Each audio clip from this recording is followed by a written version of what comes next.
The champagne glass slipped from my fingers before I could catch it. I watched it fall in slow motion. Crystal tumbling through the air, golden bubbles catching the chandelier light, then shattering across the marble floor in an explosion of sound that seemed to stop the entire ballroom. 200 pairs of eyes turned toward me. 200 wealthy, glittering strangers in designer gowns and tailored suits, their conversations dying mid-sentence. My face burned. My hands trembled as I crouched down, mumbling apologies, reaching for the largest shards with my bare fingers. "I'm so sorry. I'm so sorry," I whispered, my voice barely audible over the string quartet that had mercifully continued playing. A piece of glass bit into my thumb, drawing blood, but I didn't stop. I couldn't. I needed to clean this up, needed to disappear, needed to... Leave it. The voice came from above me, low, quiet, but carrying an unmistakable weight of command. A voice that didn't need to be loud to demand obedience. I froze, my fingers still wrapped around a jagged piece of crystal. Slowly, I lifted my gaze from the floor, past polished black shoes that probably cost more than my monthly rent, up the perfectly tailored lines of a charcoal suit, to a face that made my breath catch in my throat.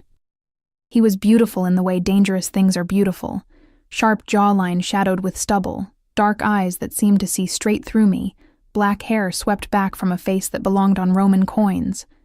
But it wasn't his looks that made my heart hammer against my ribs. It was the absolute stillness he carried, the way everyone in his vicinity had unconsciously stepped back, creating a circle of empty space around him like he was radioactive. "You're bleeding," he said, his accent slight but unmistakable, Italian, maybe, or Mediterranean. He extended a hand toward me, and I noticed the others, 2 massive men in dark suits flanking him, their eyes constantly scanning the room, hands hovering near their jackets in a way that made my stomach tighten with sudden, primal fear. "I can clean it up," I said quickly, my voice shaking. "I just need a dustpan. You'll cut yourself further." He didn't withdraw his hand. "Take it." It wasn't a request. My fingers, still trembling, reached up to grasp his. His palm was warm, calloused in unexpected places, and the moment our skin touched, something electric shot up my arm. He pulled me to my feet with effortless strength, steadying me when I wobbled in my borrowed heels. Up close, he smelled like expensive cologne, sandalwood and something darker, smokier, layered over the faint scent of leather and danger. His eyes held mine, and I couldn't look away, couldn't breathe, couldn't think beyond the fact that this man, whoever he was the most terrifying and magnetic person I'd ever encountered. "Sir, I apologize for my clumsiness," I managed, trying to pull my hand back. He didn't release it. "I'm new. This is only my second night serving, and You're terrified," he observed, his thumb brushing across my knuckles in a gesture that felt both protective and possessive. "Why?" "Because you look at me like you're deciding whether to save me or devour me," I thought. "Because your bodyguards have the eyes of predators. Because every instinct I have is screaming that you're dangerous, that I should run, that I should... I need this job," I said instead, the truth spilling out. "I can't afford to be fired. I have rent due and student loans, and my car is making this noise that..." I stopped myself, realizing I was babbling to a stranger who probably owned half the city. I'm sorry, I shouldn't have... What's your name?" "Emma." The word came out as barely a whisper. "Emma Reeves. Emma." He said it slowly, like he was tasting it, memorizing it. "I'm... Mr. Salvatore!" A woman's voice cut through the moment, sharp, cultured, irritated. A blonde in a dress that cost more than my education swept toward us, her smile not reaching her cold blue eyes. "There you are. The ambassador has been looking for you, and we simply must discuss the Prague acquisition before..." Her gaze flicked to me, dismissive and contemptuous. "Has the help been bothering you? I'll have her removed immediately." "No." The single word carried such finality that the woman actually took a step back. "Leave us." Her perfectly painted mouth fell open. Excuse me?" "You heard me, Camilla." He still hadn't released my hand. and now his grip tightened almost imperceptibly. Go. Now. The woman's face flushed with rage and humiliation, but she turned on her designer heels and stalked away, her spine rigid with barely contained fury. I felt a flash of sympathy for her. I knew what it was like to be dismissed, to be made invisible, but it was quickly swallowed by confusion. Why was he defending me? Why was he still holding my hand? Why was he looking at me like I was the only person in this room of hundreds? Your thumb, he said, finally releasing me to pull a pristine white handkerchief from his pocket. Before I could protest, he'd wrapped it around my bleeding finger, his movement surprisingly gentle for hands that looked like they'd seen violence. You should be more careful, Emma. This world. He gestured vaguely at the ballroom, at the glittering crowd, at everything around us. It's full of sharp edges. I know, I said softly. I've been cutting myself on them for years. Something shifted in his expression, a flicker of recognition, maybe, or understanding. He opened his mouth to speak, but one of his bodyguards leaned in, whispering something urgent in his ear. His jaw tightened, and for a moment I saw beneath the polished exterior to something harder, darker, infinitely more dangerous. I have to go, he said, his voice carrying genuine regret. But Emma... He reached into his jacket, and I flinched involuntarily. His eyes darkened at my reaction, but he simply withdrew a business card, pressing it into my uninjured hand. If you need anything at all, call this number. I looked down at the card. Heavy stock, embossed lettering. Dante Salvatore. No other information, just a name and a phone number. I don't understand, I whispered. Why would you? Because you remind me of someone, he said quietly, and there was something raw in his voice, something that made my chest ache. Someone I failed to protect. His fingers brushed my cheek, so briefly I might have imagined it. Don't let this world break you, Emma Reeves. Then he was gone, his bodyguards closing ranks around him as he moved through the crowd like a king through his court. People stepped aside without being asked, their faces a mixture of respect, fear, and awe. I stood alone in the middle of the ballroom, clutching his handkerchief and his card, my heart racing, my mind spinning. What the hell just happened? I breathed. You stupid, stupid girl. I turned to find Margaret, the catering supervisor, her face purple with rage. Do you have any idea who that was? Do you have any concept of what you've just done? I dropped a glass, I said weakly. I didn't mean to. That was Dante Salvatore, she hissed, grabbing my arm hard enough to bruise. He practically owns this city. And you incompetent little... She dragged me toward the service entrance, away from the curious stares of guests who'd witnessed the entire encounter. You're fired. Get your things and get out. Now. Please, I begged, stumbling after her in my too high heels. Please, I need this job. I can't... Should have thought of that before you made a spectacle of yourself. She shoved me through the swinging doors into the harsh fluorescent lighting of the service corridor. Out, before I call security. 10 minutes later, I stood on the street outside the Grand Meridian Hotel, my cheap coat pulled tight against the November cold, my eyes burning with tears I refused to let fall. My phone buzzed. A text from my roommate asking if I could cover her half of the utilities this month. Another buzz. A reminder that my car payment was overdue. A third. An email from my student loan servicer. I looked down at the business card still clutched in my hand, at the name embossed in black, Dante Salvatore. I should throw it away. I should forget this entire humiliating night ever happened. I should... My phone rang, an unknown number flashing on the screen. Against every instinct screaming at me not to, I answered. Hello? Emma Reeves? A woman's voice, professional, cold. This is Victoria Chen, Mr. Salvatore's personal assistant. Mr. Salvatore would like to offer you a position. My breath caught. A position? As his personal server for a private event tomorrow evening. The pay is $5,000 for 4 hours of work. Are you interested? $5,000. That was more than I made in 2 months. That was my rent, my car payment, my loans, my utilities, my groceries. All of it, solved, in one night. It was too much. Too easy. Too perfect. Too dangerous. I swallowed hard, staring up at the glittering windows of the hotel, knowing he was up there somewhere, knowing this was a terrible idea, knowing I should say no, knowing I'm interested, I heard myself say. Excellent. A car will pick you up at 6 p.m. tomorrow. Please dress appropriately. Formal attire. The address is being sent to your phone now. A pause. And Miss Reeves? Mr. Salvatore doesn't extend offers like this often. Don't disappoint him. The line went dead. I stood there on the freezing street, my breath misting in the air, my heart pounding so hard I thought it might burst from my chest.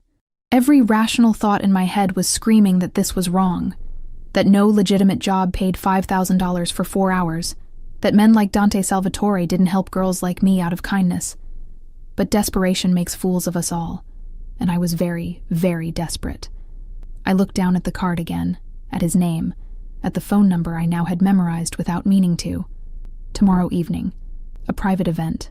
$5,000. What could possibly go wrong? The car that arrived at 6 p.m. wasn't just a car. It was a statement.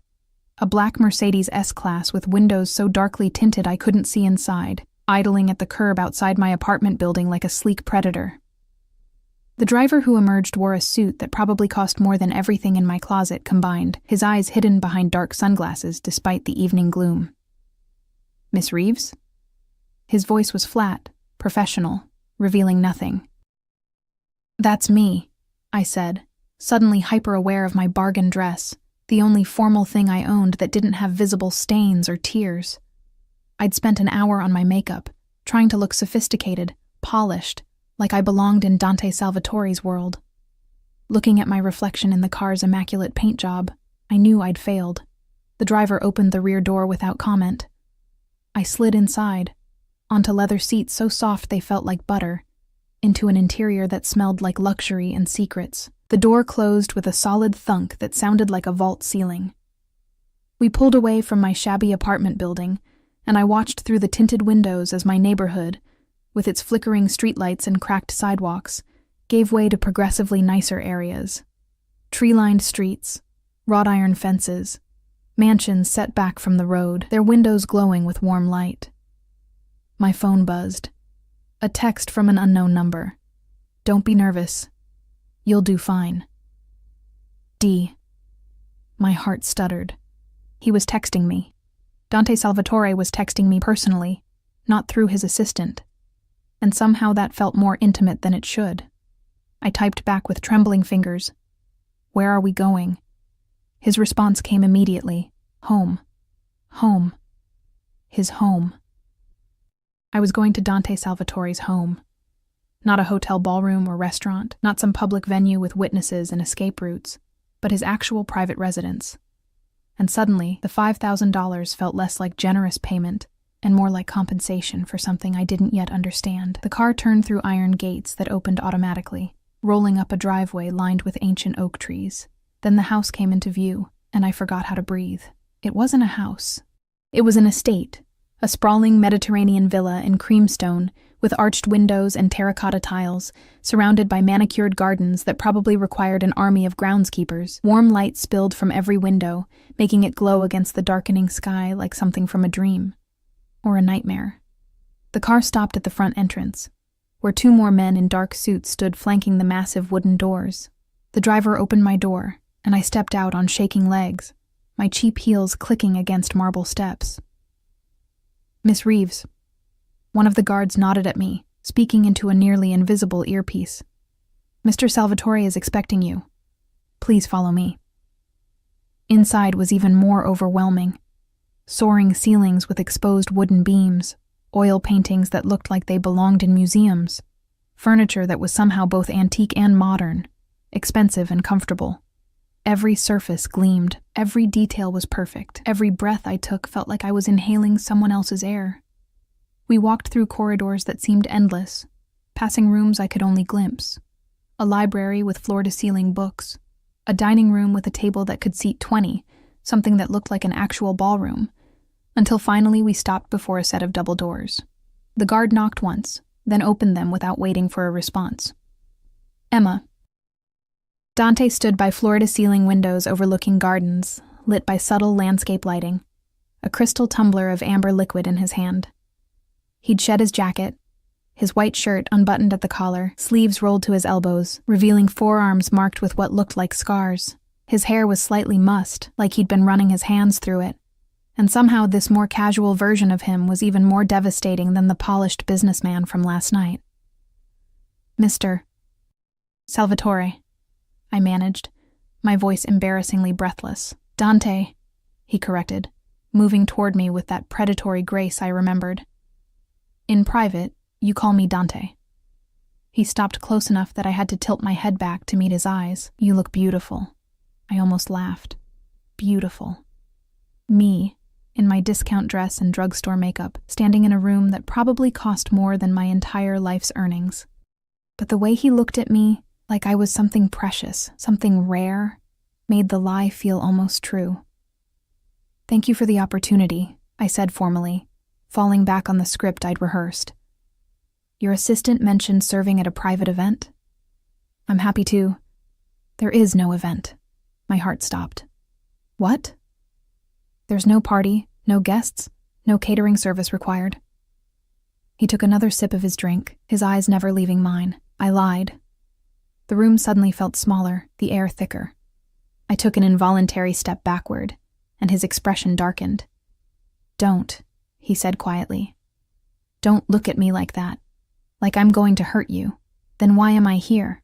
My voice came out higher than intended, fear crystallizing in my chest. If there's no job, why did you? Because I couldn't stop thinking about you. The confession came out raw, almost angry, like he resented the admission. Because last night, when you looked at me with those terrified eyes, something in my chest cracked open. Because you remind me of... He stopped himself, jaw clenching. It doesn't matter. What matters is that I wanted to see you again, and I knew you needed money, so I gave you a reason to come. You tricked me. Anger was starting to overtake fear, hot and righteous. You manipulated me into coming here, into your home, alone, with your guards everywhere and no way for me to... Leave. He set his glass down with a sharp clink. You can leave right now. The car will take you home, and you'll still receive the $5,000. No strings, no obligations, no expectations. He pulled out his phone, fingers moving across the screen. There, the money's in your account. Check if you don't believe me. I fumbled for my phone with shaking hands, pulled up my banking app, and stared at the balance in disbelief. $5,000, already transferred, already mine, whether I stayed or left. I don't understand, I whispered. I know you don't. He moved closer again, and this time I didn't retreat. I know this looks suspicious, predatory, like every bad situation a woman could find herself in. But Emma... His hand rose slowly, giving me time to pull away before his fingers gently tilted my chin up. I'm not going to hurt you. I'm going to feed you dinner, which my chef has prepared, and we're going to talk. That's all. Just talk. Why? Because I'm curious about you. His thumb brushed across my lower lip, sending electricity sparking down my spine. Because you walked into that ballroom last night looking like you were carrying the weight of the world, and when you dropped that glass, you looked more devastated than most people do at actual tragedies. Because you're drowning, Emma Reeves, and I want to know why. I should leave. Every self-preservation instinct I possessed was screaming at me to take the money and run, to get away from this beautiful, dangerous man and his beautiful, dangerous house and his beautiful, dangerous attention. But when was the last time someone had looked at me like I mattered? When was the last time someone had wanted to know my story, my struggles, my pain? When was the last time I'd felt anything other than invisible? Just dinner? I asked, my voice barely audible. Just dinner, he confirmed. And conversation. And if at any point you want to leave, you leave. No questions, no consequences. His hand dropped from my face, leaving my skin cold. But I hope you'll stay. He held out his hand, an invitation, not a command. And after a moment's hesitation, I took it. His fingers closed around mine, warm and strong, and he led me through his palace of a home, down corridors where more guards stood at intervals, their presence a constant reminder of exactly who Dante Salvatore was. Not just wealthy, not just powerful, something more, something darker, something that required this level of security.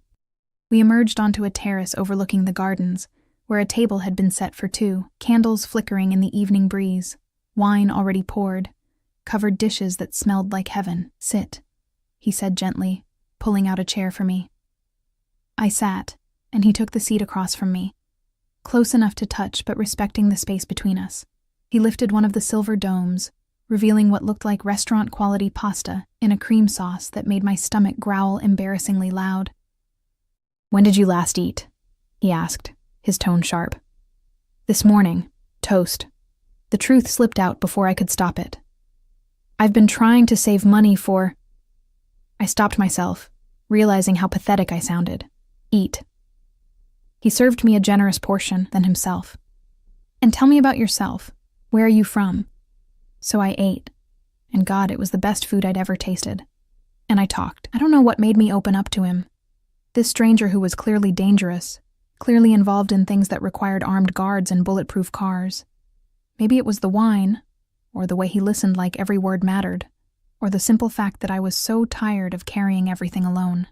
I told him about growing up in foster care, about aging out of the system at 18 with nothing but a high school diploma and crushing loneliness, about putting myself through community college while working 3 jobs, about the student loans that felt like chains around my neck, about the car that was dying, and the landlord who was threatening eviction, and the constant grinding terror of being one emergency away from homelessness. "I'm 23 years old," I heard myself say, my voice cracking, "and I'm so tired. I'm so tired of fighting, of struggling, of watching everyone else live while I just survive. And last night when I dropped that glass, I thought—" I stopped, pressing my palms against my eyes to hold back tears. I thought it was over. My one chance at getting ahead, at making decent money, and I destroyed it in 10 seconds of clumsiness. "Emma." His voice was soft, devastated. "Look at me." I dropped my hands, and through blurred vision, I saw him standing, moving around the table to kneel beside my chair. Kneeling. This powerful man in his expensive clothes in his palace of a home, kneeling at my feet like I was something holy. "You are not clumsy," he said fiercely. "You are exhausted. You are carrying burdens no one should carry alone. And you—" His hands cupped my face, thumbs wiping away tears I hadn't realized were falling. "You are not going to fall. Not anymore. Not on my watch. You don't even know me," I whispered. "Then let me." His eyes burned into mine, dark and intense, and full of something I couldn't name. "Let me know you, Emma. Let me help you. Let me—" A sharp knock on the terrace doors interrupted him. One of his guards stood there, his expression urgent. Dante's entire demeanor changed, the gentleness vanishing, replaced by something cold and lethal. "What?" "Sir, we have a situation. Marco's been spotted in the city, with men." The name clearly meant something, because Dante's jaw clenched so hard I heard teeth grinding. "How many men?" "At least a dozen. They're asking questions, about you." "And?" The guard's eyes flicked to me, then back to Dante. "And about a woman you were seen with, at the Meridian. Last night, my blood turned to ice. Dante stood slowly, his hand going to something at his back, and when he pulled it out, I saw the gun for the first time. Black metal, compact, deadly, held with the easy familiarity of someone who'd used it before. "Get inside," he said to me, his voice completely different now, sharp, commanding, allowing no argument. "Now, what's happening?" My voice shook. "Who's Marco? Why are people inside? Now, don't make me carry you." 2 more guards appeared from nowhere, flanking me, their hands hovering near their own weapons. One spoke into his earpiece. "Packages moving. Secure the house." Full lockdown protocol. "Dante—" I tried, but he wasn't looking at me anymore. He was looking at something beyond the gardens, his body tense, predatory, ready for violence. "Take her to my room," he ordered the guards. "Lock her in. No one gets in or out until I clear it." "Wait, no, you can't just—" But they were already moving me, professional and impersonal, back through the house, up a grand staircase, down another corridor to a door that required a keycard to open. The room beyond was massive, all dark wood and leather and masculine comfort, but I barely registered it before they were leaving, the door closing with an ominous click. I rushed to it, twisted the handle. Locked, from the outside. I was trapped in Dante Salvatore's bedroom, while men with guns talked about situations and people asking questions about me. And somewhere in this beautiful prison, danger was coming. And I had no idea why. The minutes crawled by like hours.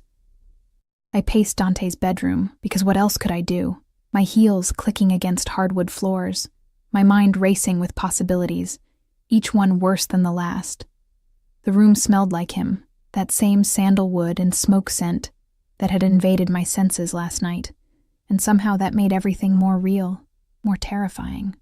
Who was Marco?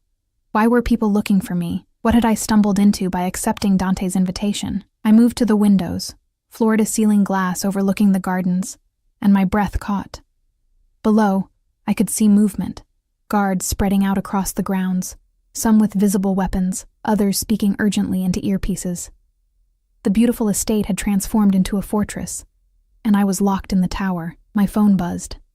A text from an unknown number, "Stay away from the windows." I jumped back like the glass had burned me, my heart hammering. Another buzz. "I mean it, Emma. Center of the room. Sit on the bed. Don't move until I come for you. What's happening?" I typed back with shaking fingers. The reply came instantly. "Keeping you safe. That's all that matters." But I wasn't safe. I was trapped in a strange man's house, surrounded by armed guards, while some threat I didn't understand circled closer. This wasn't safety. This was a different kind of danger. I sat on the edge of his bed, massive, covered in charcoal silk sheets, and tried to steady my breathing. My eyes traveled around the room, looking for anything that might tell me who Dante Salvatore really was. The furniture was expensive but sparse. No photographs, no personal items, nothing that suggested this was where he actually lived rather than just slept. Then I noticed the bookshelf against one wall, and despite my terror, curiosity pulled me toward it. The titles were eclectic: Italian literature alongside American thrillers, philosophy texts next to books on chess strategy, but it was the bottom shelf that made me freeze. Photo albums. 4 of them, leather-bound and worn from handling. I shouldn't. I knew I shouldn't. But my hands were already reaching, pulling one free, opening it to reveal. A young Dante, maybe 20, his arm around a girl who couldn't have been more than 19. She was beautiful, dark hair, bright smile, wearing a simple dress and laughing at something off camera. They looked happy, in love, normal. I flipped through more pages, the same girl, over and over, at a beach, at a restaurant, in front of Christmas lights, and in every photo, Dante looked at her like she was his entire world. The last photo in the album stopped my heart. The girl was pregnant, her hand resting on a small bump. Dante kneeling before her with his forehead pressed against her belly. His eyes were closed, his expression one of such pure joy and reverence that my chest ached just looking at it. But there were no more albums after that one. No baby pictures, no family photos, just 3 empty albums, waiting for a story that never came. "You remind me of someone," Dante had said. "Someone I failed to protect."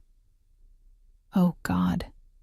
The door's lock beeped, and I barely had time to shove the album back before it opened. Dante stood in the doorway, and my relief at seeing him alive and unharmed lasted exactly 2 seconds before I registered his expression. Fury. Cold. Controlled. Absolutely terrifying fury.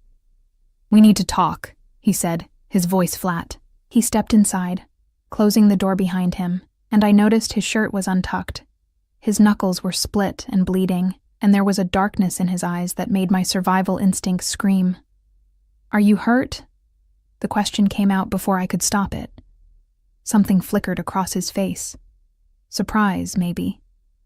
"No, the blood isn't mine."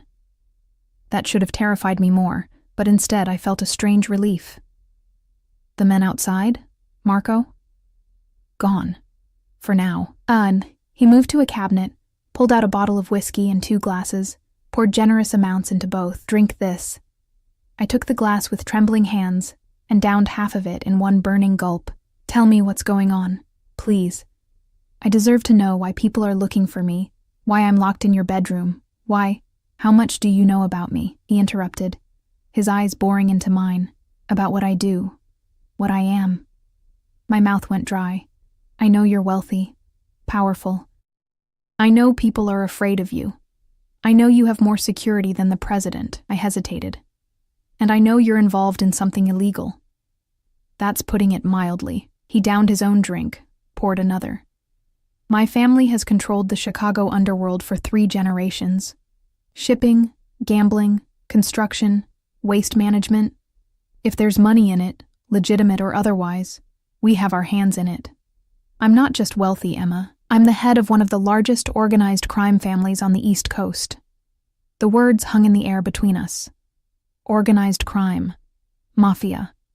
The kind of thing you saw in movies, not sitting in a bedroom drinking whiskey with a man who'd somehow become important to you in less than 24 hours. You're telling me you're a mob boss, I said slowly. I'm telling you the truth, because you're in danger, and you need to understand why. He set his glass down with controlled precision. Last night, when I approached you at the Meridian, we were seen. By multiple people, including Camilla Rossi, the woman I dismissed. She's the daughter of a rival family, and she's been trying to solidify an alliance through marriage for months. I've refused her repeatedly, but last night, when I humiliated her publicly to defend you. His jaw clenched. She sent word to Marco Vitelli, the name again. Who is he? Someone who should be dead. Dante's voice turned bitter. My former best friend, my brother and everything but blood, until 4 years ago, when I found him in bed with my fiancé. My heart stuttered. The girl from the photos. Sophia was pregnant with my child. He continued, each word seeming to cost him. 6 months along. We were supposed to be married within weeks, and I trusted Marco completely. He was my second in command, my right hand, my family. He laughed, sharp and humorless. I came home early from a business trip to surprise her. Instead, I found them together. In our bed. In our home. Dante. I whispered, my heart breaking for the pain etched into every line of his face. Marco ran. Took $2 million from my accounts and disappeared. I spent months hunting him, but he'd covered his tracks well. And Sophia. His voice cracked, just slightly. Sophia lost the baby from the stress. Miscarried at 7 months. A girl. We were going to name her Isabella. Tears burned my eyes. I'm so sorry. Sophia couldn't forgive me for what happened. For bringing that violence, that betrayal into her life. She left 6 months later, and I haven't seen her since. He finally looked at me, and the devastation in his eyes was almost too much to bear. I failed to protect her, failed to see Marco's betrayal, failed my daughter before she even drew breath. That's not your fault, I said fiercely. He betrayed you. He's responsible for... And now he's back. Dante moved closer, his presence overwhelming. And he knows about you. Knows I've shown interest in someone for the first time in 4 years. Knows you're my weakness. I'm not. We barely know each other. That doesn't matter to men like Marco. His hands framed my face, tilting it up to meet his burning gaze. He'll use you to hurt me, to draw me out, to get revenge for the years I spent hunting him. And Emma. His thumbs stroked my cheekbones with devastating gentleness. I will not lose someone again. I will not let another woman suffer because of my world. I will not. Then let me go, I said, even though the words felt like swallowing glass. Let me leave. If I'm a target, if I'm in danger because of you, then the solution is simple. I disappear. You forget about me. And no, the word was absolute, final. That ship sailed the moment you took my hand last night. The moment you looked at me like I was human instead of a monster. The moment... He stopped himself, jaw working. You're under my protection now, whether you want it or not. You can't just decide that. I just did. He released me, stepping back, and I saw the transformation. the vulnerable man disappearing behind the mask of the crime lord. You have two choices, Emma. 1.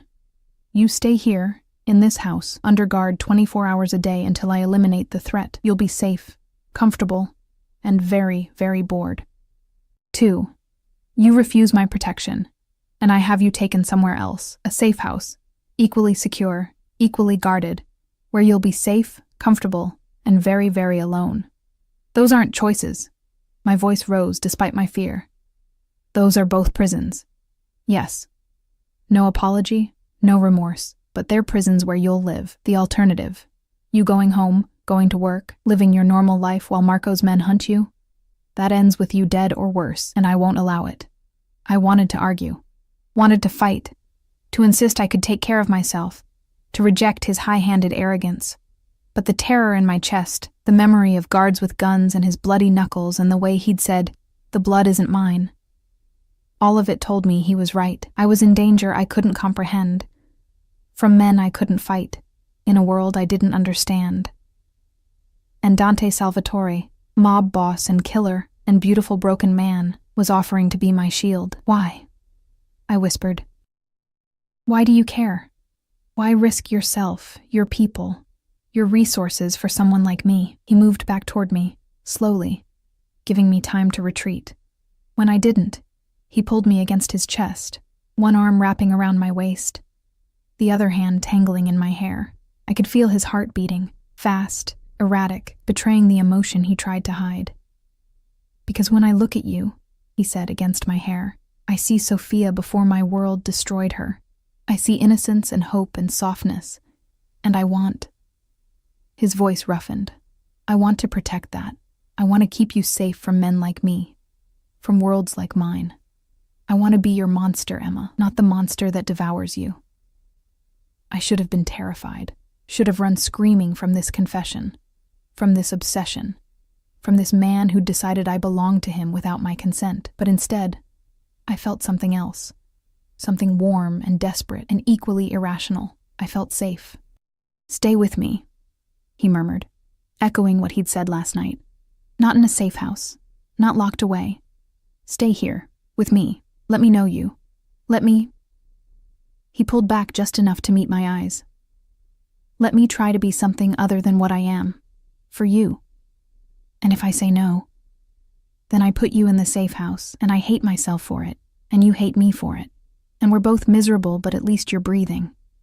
His hand cupped my cheek. But I'm hoping you'll say yes. Every rational thought told me to refuse, to choose the safe house, the distance, the safety of not being close to this dangerous, obsessive, broken man.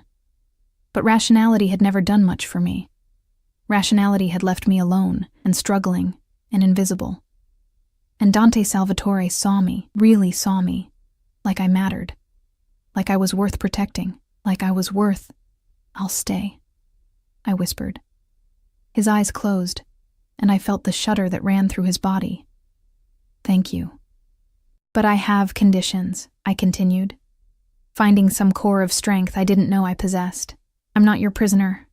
I'm not your possession. And I'm not a replacement for Sophia. You could never be a replacement for her. He opened his eyes, and they were blazing with intensity. You're something entirely different. Something I don't have words for yet. Then figure out the words, I said. Because I need to understand what this is. What you want from me. What... The lights went out. Not just in the bedroom. Everywhere.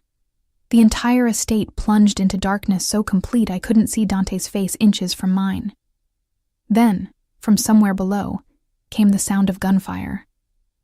Dante's arms became iron bands around me, pulling me to the floor as glass shattered somewhere close. His body covered mine, pressing me into the carpet, his weight crushing but protective. Don't move, he breathed in my ear, his voice deadly calm despite the chaos erupting around us. Don't make a sound. Don't... A red dot appeared on the wall beside us. Then another, then a third, dancing in the darkness like deadly fireflies. Laser sights, from rifles, pointed at the room. At us. There's a red dot on your chest, I whispered, seeing the pinpoint of light steady over his heart. I know, he said quietly. But Emma, His hand found mine in the darkness, squeezing tight. "Stay with me." The gunfire stopped as suddenly as it had started, leaving only ringing silence and the sound of my panicked breathing. Dante's body remained over mine, protective and immovable, his heartbeat strong against my back. The red dots still danced across the walls, tracking slowly through the darkness like predatory eyes searching for targets. "Backup generator should kick in," he murmured against my ear, his breath warm. 10 seconds. When the lights come on, I need you to run to the bathroom. Lock yourself in the tub. Stay below the window line. Understand? What about you? I'll be fine. Emma, his grip on my hand tightened. Promise me you'll run. I promise. Good girl. The emergency lights flickered on, dim, red-tinged, turning everything the color of blood. In that instant, Dante moved with terrifying speed, pulling me up and shoving me toward the bathroom door while simultaneously drawing his gun and firing 3 shots through the window. Glass exploded outward. The red dots vanished. I stumbled into the bathroom, my ears ringing from the gunshots, and threw myself into the massive marble tub just as more bullets punched through the bedroom walls. The sound was deafening. Sharp cracks and the whistle of rounds passing overhead, punctuated by Dante's returning fire and his voice barking orders into a phone. "South perimeter breach. Multiple shooters. Get me eyes on the woods. Now." A pause. "I don't care if you have to wake the dead. I want every man we have here in 5 minutes or I'll kill you myself." More gunfire. The sound of furniture splintering, Dante cursing in Italian, fluid and vicious. Then, abruptly, silence again. I lay in the tub, my whole body shaking, my hands pressed over my ears even though the shooting had stopped. This was real. This was actually happening. Men were trying to kill Dante, maybe kill me too, and I was hiding in a bathtub in a stranger's house, while a war erupted around me. "Emma." Dante's voice, slightly breathless. "You okay?" "Define okay," I called back, surprised my voice worked at all. Smart ass. But I heard the relief in his tone. "Stay there. Don't come out until I say." I heard him moving around the bedroom, the crunch of glass under his shoes. More quiet conversation into his phone. Minutes passed. Maybe 5, maybe 50, I couldn't tell, before the main lights suddenly blazed back to life, making me squint against the brightness. "Emma, you can come out now." I climbed out of the tub on shaking legs and emerged into what looked like a war zone. The windows were destroyed, cold November wind pouring in, sending curtains billowing like ghosts. Bullet holes pocked the walls in neat lines. Dante's bed was torn apart, feathers from the pillows drifting through the air like snow, and Dante stood in the middle of it all, his white shirt now torn and splattered with blood, his own this time. I realized with horror, seeing the gash along his upper arm. "You're hurt," I gasped, rushing toward him. "It's nothing. Graze." But he swayed slightly, and I grabbed his good arm to steady him. They weren't trying to kill me. Those shots were designed to keep me pinned, distracted. This was a message. What message? That Marco can reach me, that nowhere is safe, that... He stopped, his jaw clenching as he looked at me. That you're not safe, not even here. The implications of that settled over me like ice water. If Dante Salvatore's fortress could be breached, if all his security and resources couldn't protect us, then what chance did I have? "So what do we do?" I asked, hearing the tremor in my voice. "We adapt." He pulled his phone out, wincing at the movement. "Victoria? I need the penthouse prepared. Full security detail, provisions for 2 people for at least a week, and get me Dr. Chen." He glanced at his arm. "I need stitches." "Penthouse?" I interrupted. "Downtown. 60 floors up, single access point, better security than Fort Knox." He was already moving, grabbing items from drawers that hadn't been shot full of holes. Clothes, documents, cash. "We leave in 10 minutes. Pack light. We'll get you anything you need when we arrive." "I don't have anything to pack. I'm wearing everything I brought." He stopped, really looking at me for the first time since the shooting, taking in my borrowed dress and cheap heels. Something crossed his face, anger at himself maybe, for dragging me into this unprepared. "Right, okay. Just stay close to me. Don't let go of my hand no matter what happens. Understand?" I nodded, unable to form words. The next 10 minutes were chaos. Guards swarmed the estate, heavily armed, setting up new perimeter defenses while others hustled us down to the garage. The car that waited wasn't the elegant Mercedes from earlier, but an armored SUV, black and menacing, with windows so thick I could barely see through them. Dante kept his promise. His hand never left mine, even when he had to bark orders or examine damage reports. His grip was my anchor in the storm, the only thing that felt real as we were swept along by professional efficiency and controlled panic. We drove through the night, through streets I barely recognized, until glass and steel towers rose around us.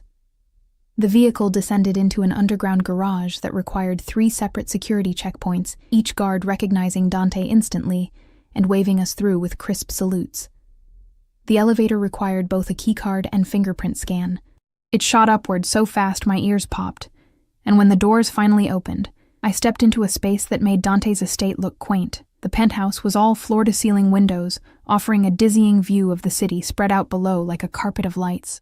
Modern furniture in blacks and grays, artwork that probably cost more than my life, a kitchen that looked like it belonged on a cooking show. But it was the windows that drew me, so high up, so exposed, making me feel like I was floating above the world. "Bulletproof," Dante said, reading my thoughts. 3 inches thick, could stop a rocket launcher. "That's comforting," I said faintly. An older Asian man emerged from somewhere, carrying a medical bag. "Mr. Salvatore, let me see that arm. Emma first." Dante guided me to a leather couch. "Check her for injuries. She was on the floor when the shooting started." "I'm fine," I protested. But the doctor, Chen, I assumed, was already examining me with professional efficiency, checking my pupils, my pulse, running gentle hands over my arms and legs looking for injuries I hadn't noticed. Mild shock, some bruising forming on the knees and elbows, but otherwise unharmed. He turned to Dante. "Your turn. Sit." Dante finally released my hand, and I immediately felt the loss. I watched as Dr. Chen cut away his ruined shirt, revealing a muscled torso marked with scars, old bullet wounds, knife marks, burns that looked like they'd been torture rather than accident. This was the body of a man who'd survived more violence than I could imagine. The fresh wound on his arm was ugly, a deep gash where a bullet had carved through flesh, but he didn't even flinch as the doctor cleaned and stitched it, his dark eyes never leaving my face. "You should rest," Dr. Chen said when he'd finished, packing his supplies. "Both of you. It's been a traumatic night." "Thank you, Chen." Dante stood, dismissing him with a nod, then moved to a bar cart and poured 2 generous glasses of whiskey. He brought one to me, settling onto the couch close enough that our thighs touched. "Drink. It'll help." I drank, letting the burn ground me. This is insane. This entire situation is completely insane. I know. Men just shot up your house trying to kill us, and now we're hiding in a tower like some twisted fairy tale, and I still barely know you, and my voice cracked. And I should be terrified of you, but instead I keep thinking about how you covered me with your body, how you could have been killed protecting someone you barely know, how you... Emma. He set both our glasses down, then pulled me into his lap with a gentleness that contradicted his violent strength. "Breathe. Just breathe." I buried my face in his neck, breathing in his scent, feeling his heartbeat against my cheek. His arms wrapped around me, secure and protective, and for the first time since the lights went out, I felt the terror start to ebb. "I'm sorry," he murmured into my hair. "I'm so sorry I brought this into your life." "You deserved none of it. Neither did you," I said against his skin. "You didn't deserve what Marco did, what Sophia..." I stopped, feeling him tense. "Tell me about her, please." I saw the photos, the albums. He was silent for so long I thought he wouldn't answer.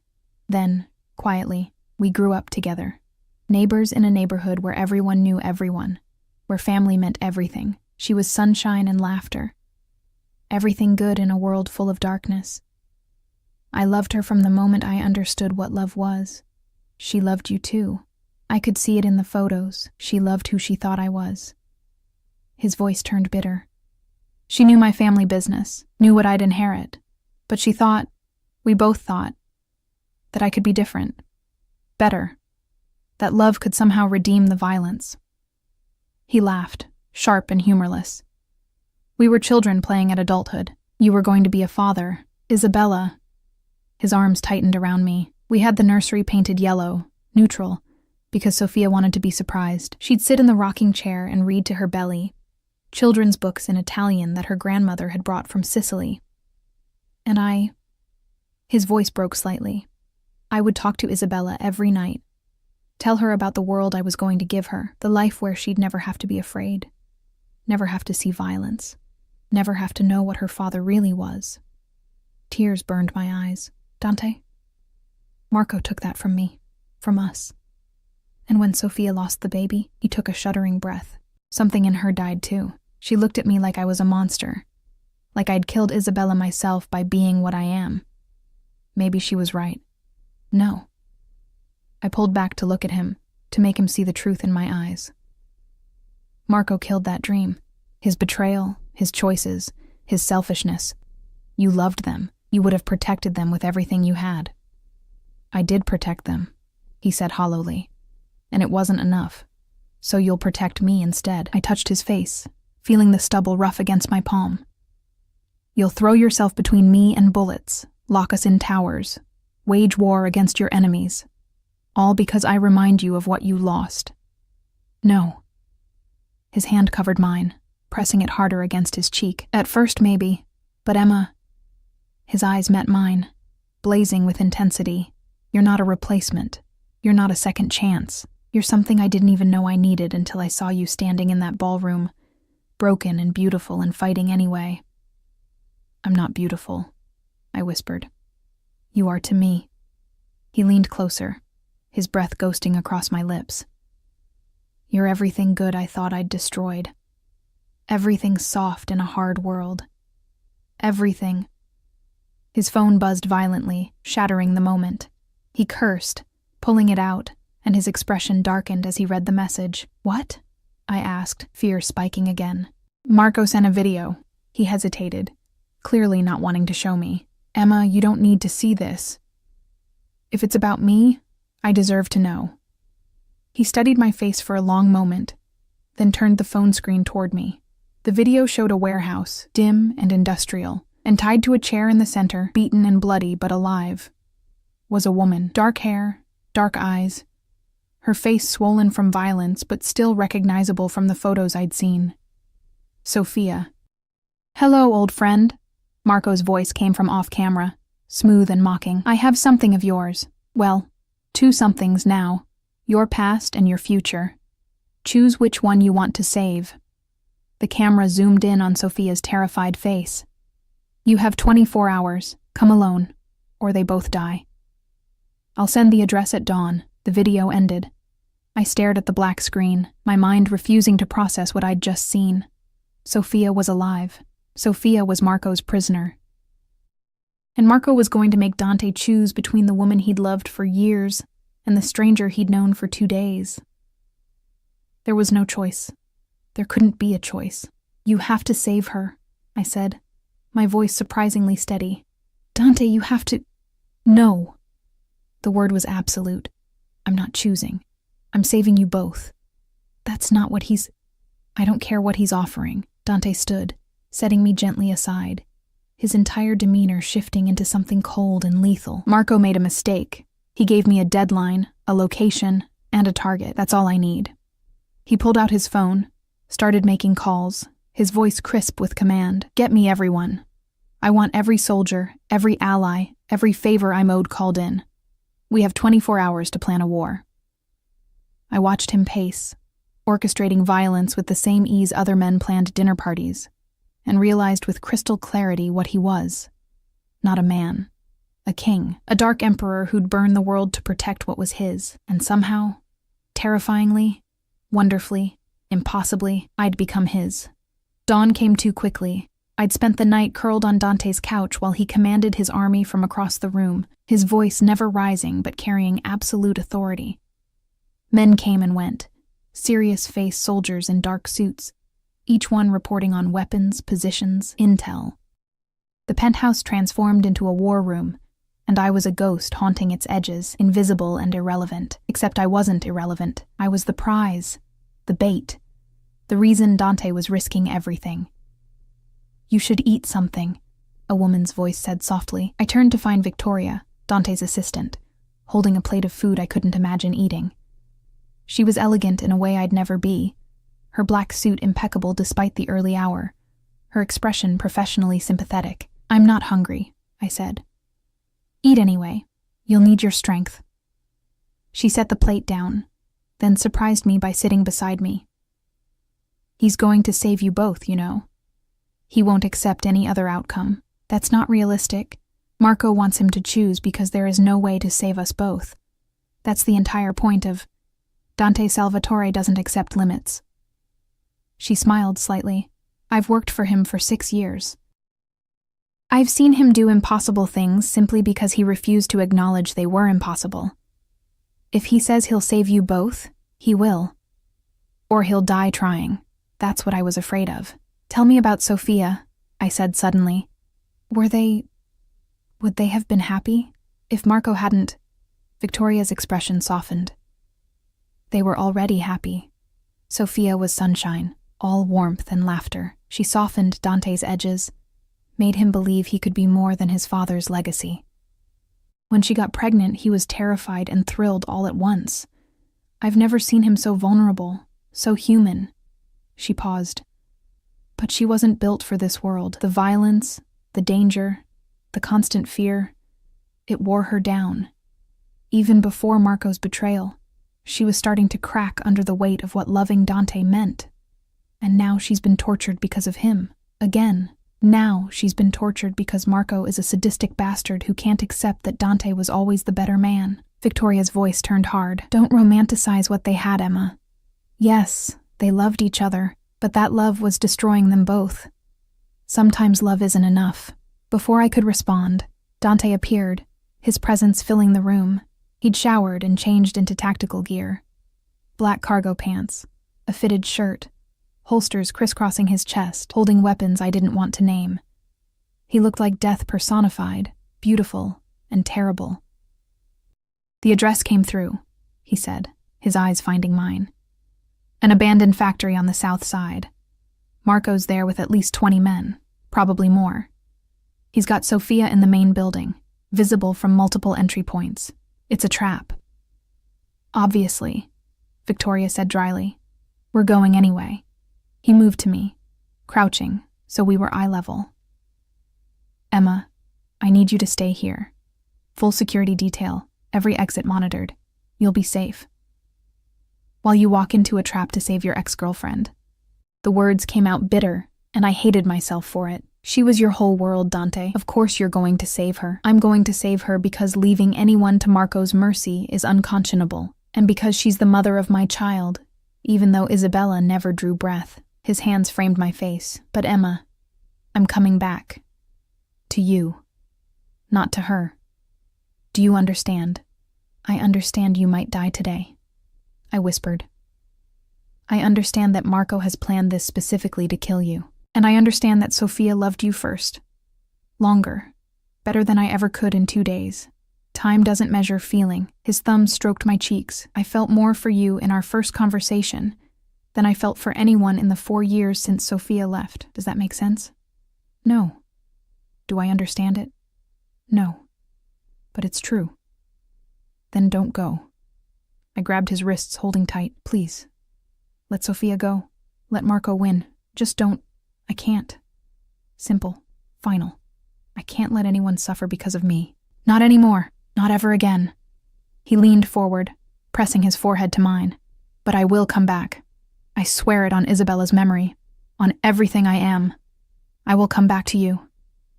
He kissed me then. Fierce and desperate. Tasting like goodbye. Like promises we both knew might be lies. I kissed him back, memorizing the feel of him, the taste. The way his hands tangled in my hair like I was something precious. When he pulled away, my cheeks were wet with tears I didn't remember shedding. Stay safe, he murmured. And Emma, if something goes wrong, if I don't come back, there's an envelope in the desk drawer. Everything you need, money, new identity, contacts who will help you disappear. Promise me you'll use it. Don't. My voice broke. Don't talk like you're not coming back. Promise me. I promise.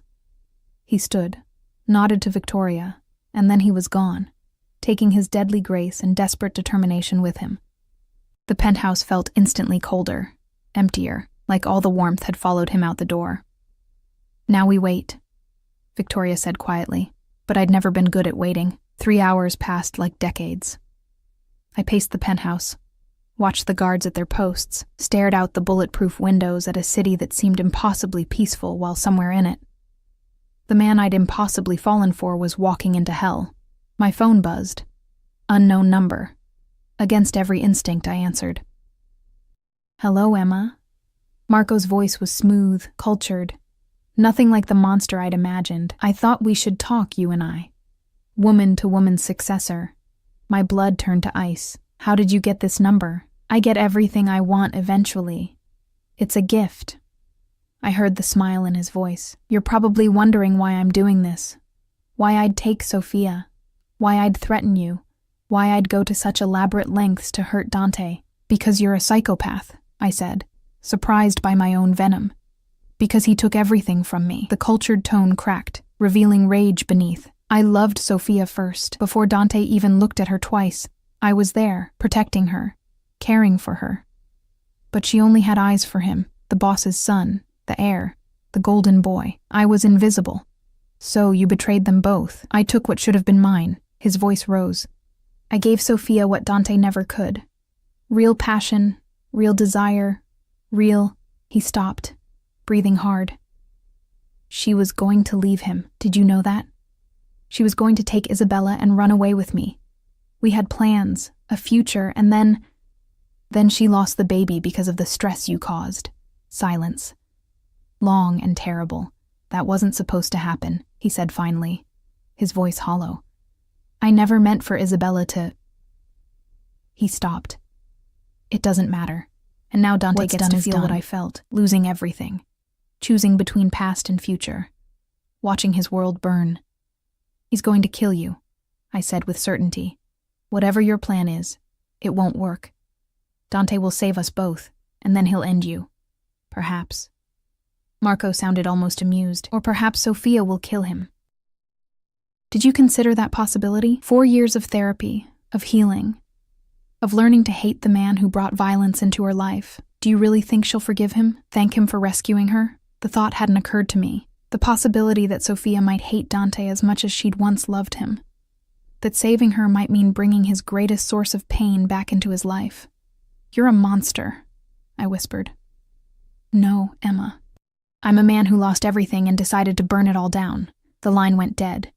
I stood there shaking, the phone slipping from my fingers, Marco's words echoing in my head.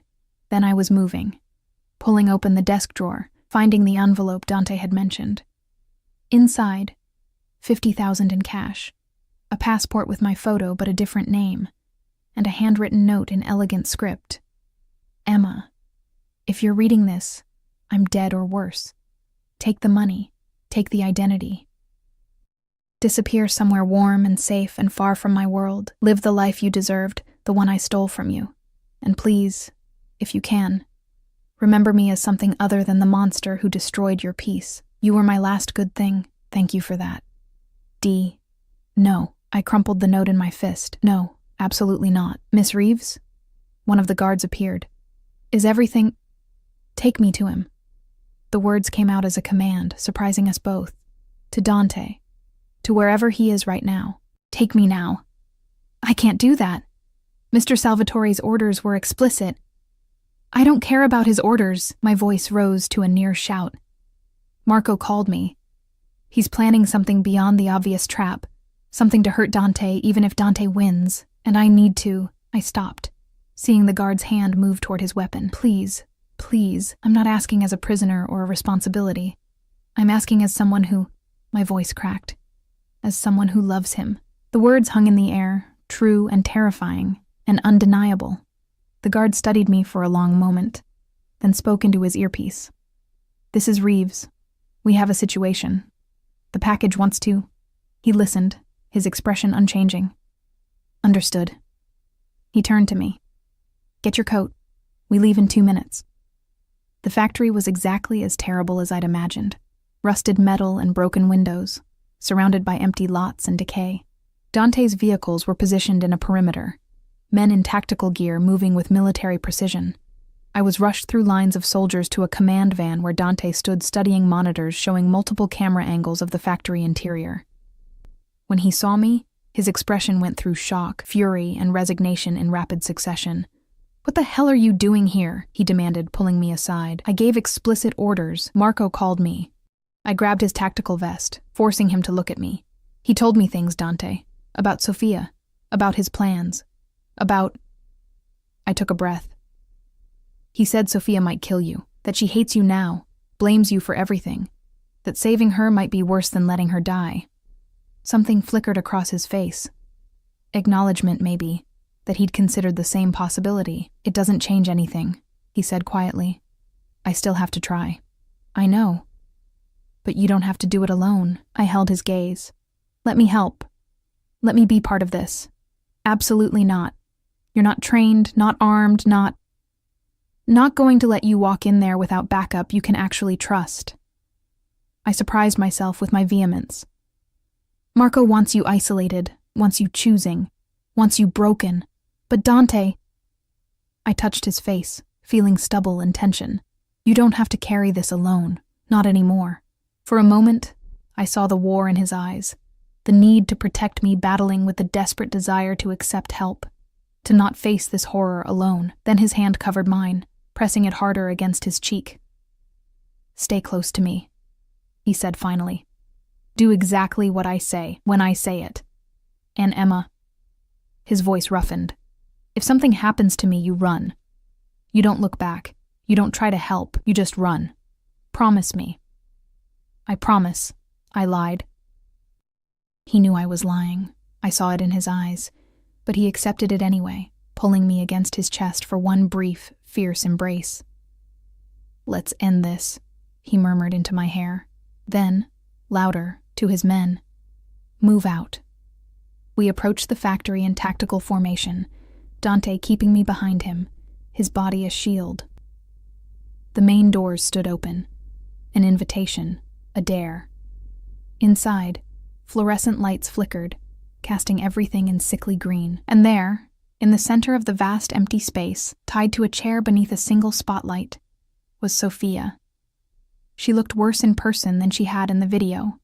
Face swollen from beatings, hair matted with blood, her body sagging with exhaustion or resignation. But when she saw Dante, her eyes widened, and I couldn't read the emotion there. Fear, hope, hatred. "Dante." Marco's voice echoed through the factory as he stepped from the shadows, gun pointed casually at Sophia's head. "Right on time." "And you brought a guest. How delightful." His eyes found mine, and he smiled. "Hello, Emma. Lovely to finally meet you in person." He was handsome, devastatingly so, in that same dangerous way Dante was, but where Dante's danger felt protective, Marco's felt poisonous. His smile never reached his eyes, which were flat and cold as a shark's. "Let her go, Marco." Dante's voice was steady, his gun trained on Marco's chest. "Your fight is with me, not her, but that's where you're wrong." Marco pressed the gun harder against Sophia's temple, making her whimper. "My fight has always been about her, about what she represented, what she chose, what she—" He stopped, jaw clenching. "Tell him, Sophia. Tell him what you told me the night we were together." Sophia's eyes closed, tears streaming down her battered face. "Tell him," Marco roared. "I said I wished I'd never met you," she whispered, her voice broken. "I wished I could go back and choose differently." "Choose?" Her eyes opened, finding Dante's. "Choose safety over love. Choose peace over you." The words landed like bullets. I felt Dante flinch, saw the pain cross his face before he masked it. "You see?" Marco laughed, bitter and triumphant. "She doesn't want your rescue, old friend. She wants her freedom. From you, from me, from all of this." He leaned closer to Sophia. "Isn't that right, my love?" "Yes," Sophia breathed. "I want to be free. Then I'll give you freedom." Marco moved the gun from her temple to Dante. "You get to choose, Sophia. Me or him. One of us dies here today, and you decide which. Finally, you get to choose. Marco, don't, Dante started. Shut up. Marco's hand trembled on the gun. 4 years, Dante. 4 years I've spent planning this moment, dreaming about it. You're going to know what it feels like to have everything taken from you, to be. I already know, Dante said quietly, and something in his voice made everyone freeze. You think I don't understand loss? You think watching Sofia leave didn't destroy me? You think losing Isabella? His voice cracked. You think that didn't kill something essential in me? Good, Marco spat. Then you understand why. Why you're a coward. Dante lowered his gun, and I nearly screamed. You're so focused on revenge, you've become exactly what you hated about this life. You've hurt innocence, tortured a woman you claimed to love, threatened someone who never wronged you. His eyes found mine briefly. You've become the monster, Marco. Not me, you. For a moment, nobody breathed. Then Sofia spoke, her voice surprisingly strong. He's right. Marco's head snapped toward her. What? You're the monster. She looked up at him, and despite the bruises and blood, there was steel in her gaze. I didn't leave Dante because he was violent. I left because I was weak, because I couldn't handle the fear, the constant danger. But you, she laughed, sharp and bitter, you made me face worse horrors in 3 days than Dante brought me in 3 years. So yes, I choose. Sofia, Marco's voice held warning, I choose for you both to let me go. She closed her eyes. I choose freedom from all of this. And if one of you has to die for that to happen, she opened her eyes, looking directly at Marco. Then I choose you. The gunshot rang out before anyone could react. But it didn't come from Marco's gun. It came from Sofia's hand, somehow free from her bonds, holding a small pistol that must have been hidden, planted, waiting for this exact moment. Marco staggered backward, blood blooming across his chest, his expression one of absolute betrayal. Sofia, I'm sorry, she whispered. But you should have let me go. He fell, his gun clattering across the concrete, his eyes fixed on her face even as the light left them. Dante's men swarmed forward, but it was already over. Marco Vitelli was dead, killed by the woman he'd claimed to love. Dante holstered his weapon and moved slowly toward Sofia, who was still holding the gun, still staring at Marco's body. Sofia, don't. She finally looked at him, and I saw the exhaustion in her eyes, the weight of what she'd just done. Don't try to comfort me, don't try to save me. I chose this. I chose violence, just like you always did. Her voice broke. I became like you. You became a survivor, Dante said gently. That's all, a survivor. Is there a difference? She let the gun drop, and Dante caught it before it hit the floor. I need to leave, Dante. Not just this city, this country, this life. I need to disappear. I can arrange that. He glanced at his men. Get her medical attention, new identity, money, transport to wherever she wants to go. Everything she needs. Thank you. Sofia stood on shaky legs, and for a moment they just looked at each other, two people who'd loved and lost and survived. She's good for you, Sofia said finally, her eyes finding me. That girl. She looks at you like you're savable, like there's still something worth loving. There's not, Dante said quietly. Then let her be wrong. Sofia smiled sadly. Let her try. God knows I couldn't. She touched his cheek briefly, a goodbye to everything they'd been. Be happy, Dante. Or at least, be less miserable. Then she was being led away by guards, leaving Dante standing in the middle of the factory, surrounded by violence and death, and the ghost of his past. I went to him. His arms came around me immediately, pulling me against his chest so hard I could barely breathe. I felt him shaking. Or maybe that was me. Felt the rapid hammer of his heart, felt the reality of how close we'd come to losing everything. It's over, I whispered against his neck. It's finally over. Is it? His voice was hollow. Emma, you saw what I am. What this life is. Violence and death and people getting hurt just for being near me. I saw you willing to die to save someone who didn't even want saving. I interrupted, pulling back to look at him. I saw you giving her freedom even when it meant losing her again. I saw you being exactly what you accused Marco of not being. Human. I'm not good, Emma. I'm not safe. I'm mine. The word came out fierce, possessive. Surprised me as much as him. If you'll have me. If you'll let me choose this. Choose you. Choose... He kissed me, cutting off my words with his mouth, his hands tangling in my hair, his body pressing me back against a wall, as if he needed to prove I was real. I was here. I was his. I kissed him back just as desperately, tasting violence and victory and the promise of something I didn't have words for yet. When we finally broke apart, both breathing hard, he pressed his forehead to mine. "Stay with me," he murmured, echoing that first command 2 days and a lifetime ago. "Not because you're in danger, not because I'm protecting you. Stay because you want to, because you love you," I finished, the words terrifying and true. "I love you, Dante Salvatore. I love you, and I'm choosing you, and I'm not running." His eyes closed, and I saw the tear that escaped, the first crack in his armor. "I love you too," he breathed. "God help us both, but I love you too." 6 months later, I stood in the nursery of our penthouse, not Dante's anymore, but ours, painting the walls a soft yellow, neutral, because we wanted to be surprised. I heard him before I saw him, his footsteps familiar now, his presence something I'd learned to read like weather patterns. He appeared in the doorway, loosened tie and tired eyes. But when he saw me, everything softened. "You're supposed to be resting," he said, moving to take the paintbrush from my hand. "Doctor's orders. I'm pregnant, not dying." But I let him take it anyway, let him pull me against him, his hand settling over the small bump of my belly. "How was the meeting?" "Boring. Legal, no violence required." He kissed my temple. "I'm going legitimate, just like I promised. It'll take years, but you're doing it."